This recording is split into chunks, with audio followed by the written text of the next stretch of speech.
जय श्री राम। मंगल भवन अमंगल हारी, द्रवहु सुदशरथ अजीर बिहारी। जन्म सिंधु पुनि बंधु बिसुदिन मलिन सकलंक, से मुख समता पाव किमि चंदु बापरू रंक। श्यावर रामचंद्र की जय, पवन सुत हनुमान की जय, हरे हरे महादेव की जय। अर्थात खारे समुद्र में तो इसका जन्म, फिर उसी समुद्र से उत्पन्न होने के कारण विष इसका भाई, दिन में यह मलिन, शोभाहीन और निस्तेज रहता है और कलंकी यानी काले दाग से युक्त है। बेचारा गरीब चंद्रमा सीता जी के मुख की बराबरी कैसे पा सकता है। घटई बढ़ई बिरहिनी दुखदाई, ग्रसई राहु निज संधि पाई।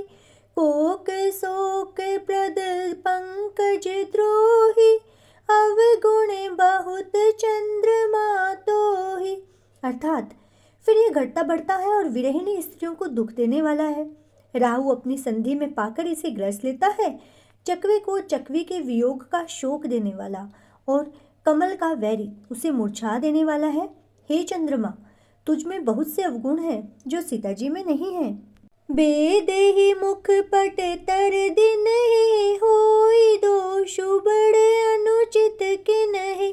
शिये मुख छवि विधु ब्याज बखानी, गुर पहि चले निसा बड़ी जानी। अर्थात अतः जानकी जी के मुख के तुझे उपमा देने में बड़ा अनुचित कर्म करने का दोष लगेगा। इस प्रकार चंद्रमा के बहाने सीता जी के मुख की छवि का वर्णन करके बड़ी रात हो गई। जान वे गुरु जी के पास चले। करे मुनि चरण सरोज प्रणामा, आय सुपाय किन्हे विश्रामा। बिगत निसार गुनायक जागे, बंधु बिलो की कहने अस लागे। अर्थात मुनि के चरण कमलों में प्रणाम करके आज्ञा पाकर उन्होंने विश्राम किया। रात बीतने पर रघुनाथ जी जागे और भाई को देखकर ऐसे कहने लगे। उये अरुण अवलोक हुताता, पंकज कोक लोक सुखदाता। बोले लखनु जोरी जुग पानी, प्रभु प्रभाव सूचक मृदुबानी। अर्थात हे तात, देखो कमल चक्रवाक और समस्त संसार को सुख देने वाला अरुणोदय हुआ है। लक्ष्मण जी दोनों हाथ जोड़कर प्रभु के प्रभाव को सूचित करने वाली कोमल वाणी में बोले। अरुणोदय सकोच कुमुद उड़गन ज्योति मलिन, जिमि तुम्हारे आगमन सुनि भय नृपति बलहीन। सियावर रामचंद्र की जय, पवन सुत हनुमान की जय, हरे हरे महादेव की जय। अर्थात अरुणोदय होने से कुमुदनी सकुचा गई और तारागणों का प्रकाश फीका पड़ गया। जिस प्रकार आपका आना सुनकर सब राजा बलहीन हो गए हैं। नृप सब नखत करही उजियारी, तारि न सकहि चाप तम भारी। कमल कोक मधुकर खगनाना, हर्ष सकल निसावसाना। अर्थात सब राजा रूपी तारे उजला या मंद प्रकाश करते हैं, पर वे धनुष रूपी महान अंधकार को हटा नहीं सकते। रात्रिकांत होने से जैसे कमल, चकवे, भौरे और नाना प्रकार के पक्षी हर्षित हो रहे हैं, ऐसे ही प्रभु सब भगत तुम्हारे, होई हई टूटे धनुष सुखारे। उये उभानु बिनु श्रम तम नासा, दूर नखत जग तेजु प्रकाशा। अर्थात वैसे ही हे प्रभु, आपके सब भक्त धनुष टूटने पर सुखी होंगे। सूर्य उदय हुआ, बिना ही परिश्रम अंधकार नष्ट हो गया, तारे छिप गए, संसार में तेज का प्रकाश हो गया।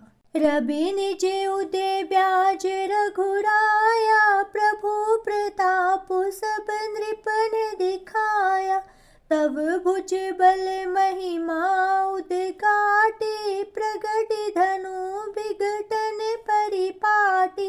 अर्थात हे रघुनाथ जी, सूर्य ने अपने उदय के बहाने सब राजाओं को प्रभु यानी आपका प्रताप दिखलाया है।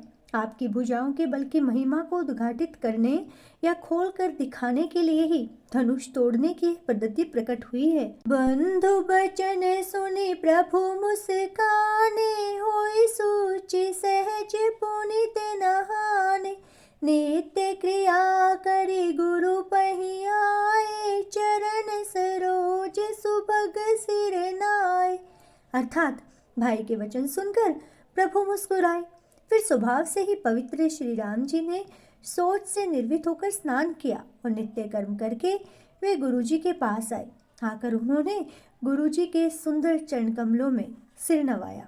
सतानंदो तब जनक बुलाए, कौशिक मुनि पही तुरत पठाए। जनक बिने तिन्हें आई सुनाई, हर्ष बोली ले दो भाई। अर्थात तब जनक जी ने सतानंद जी को बुलाया और उन्हें तुरंत ही विश्वामित्र मुनि के पास भेजा। उन्होंने आकर जनक जी से विनती सुनाई। विश्वामित्र जी ने हर्षित होकर दोनों भाइयों को बुलाया। सतानंद पद बंदे प्रभु बैठे, गुर पही जाए। चलहु ताते मुनि कहु तब पठवा, जनक बोलाई। श्यावर रामचंद्र की जय, पवन सुत हनुमान की जय, हर हर महादेव की जय। अर्थात सतानंद जी के चरणों की वंदना करके प्रभु श्री रामचंद्र जी गुरु जी के पास जा बैठे। तब मुनि ने कहा, हे तात, चलो जनक जी को बुला भेजा है। सिए स्वयंवरु देखिए जाई, सुकाहि धोंदी बड़ाई। लखन कहा जस भाजनु सोई, नाथ कृपा तव जा पर होई।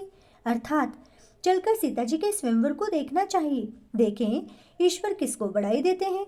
लक्ष्मण जी ने कहा, हे नाथ, जिस पर आपकी कृपा होगी वही बड़ाई का पात्र होगा, यानी धनुष तोड़ने का श्रेय तो उसको ही प्राप्त होगा। हर्ष मुनि सब सुनी बरबानी, दिन ही अशेष सभी सुख मानी। पुनि मुनि वृंद समेत कृपाला, देखन चले धनुष मखसाला। अर्थात इस श्रेष्ठ वाणी को सुनकर सब मुनि प्रसन्न हुए। सभी ने सुख मानकर आशीर्वाद दिया।